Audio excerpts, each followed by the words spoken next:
Okay, hello folks. So week 3 discussion. The term hitting rock bottom to me means that someone has experienced significant setbacks or challenges in their life, which has caused them to be at a low point in their life. I think that this is different for each person, as well as everyone has a different rock bottom. I also think that it's worth mentioning that not everybody who hits rock bottom is able to overcome the setbacks and the challenges that they're experiencing. Rock bottom, I feel, does cause immense mental distress on somebody. And I think that when you're going through rock bottom, this period of time in your life, I think that it comes with strong feelings. Sometimes those feelings are very negative, hopelessness, despair, and I think that it can lead to emotional numbness for some people, loss of sleep. And I think a lot of the times people feel lost, they feel alone.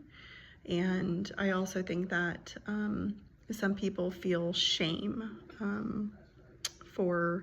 I think it can be for various reasons. I do think though that this can lead us to reevaluate our priorities, our values, and help to develop resilience within ourselves. And I think that it almost serves as like a catalyst for some significant transformation to take place. And I think kind of what I'm talking about, I think is called post-traumatic growth. I'm doing a little bit of studying for mental health, so I think that's what it's called. So a hard time for me hitting rock bottom. I lost my mother unexpectedly just after COVID, so definitely feeling alone, feeling like I was separated from everybody, like literally.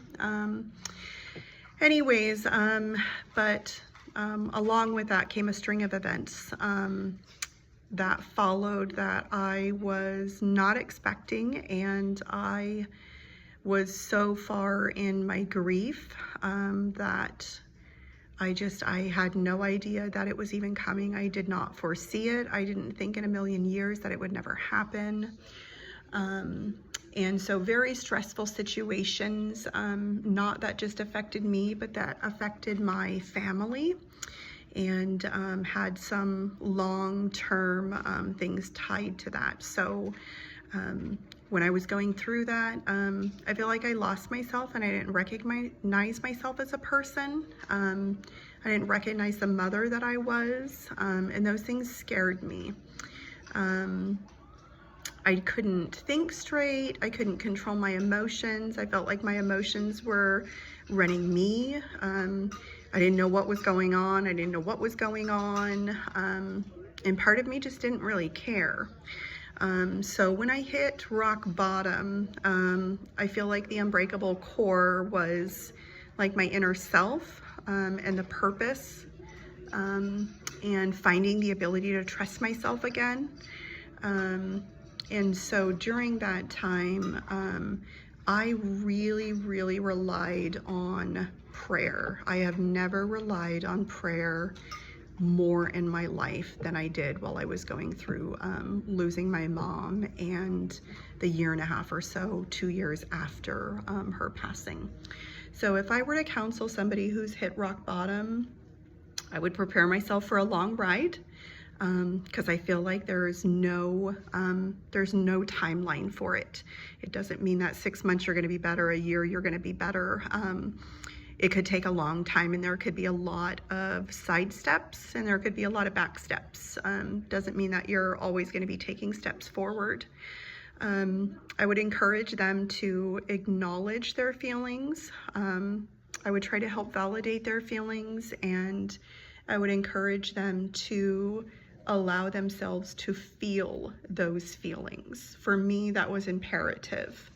And then I would help them to practice self-compassion and, remind them how they would want to be treated and treat themselves that same way. Offer yourself grace because this is not a time for self-blame. And it's not a time for shame. This is a time for self-acceptance and remembering that we're all human and we all go through difficult experiences in our life. Everybody's range of difficult is different. And I would also encourage them to establish like a daily regular routine or a weekly routine, but some sort of a regular routine. And then lastly, I would help them to seek professional help. Sometimes I think that people think that just because you see a counselor, you're seeing a therapist, something's really wrong with you. And I think it's just a negative stigma that really just needs to go away. And just because you're seeing a counselor doesn't mean you're going to do it for the rest of your life. It can be for a short amount of time, but it can be very, very helpful.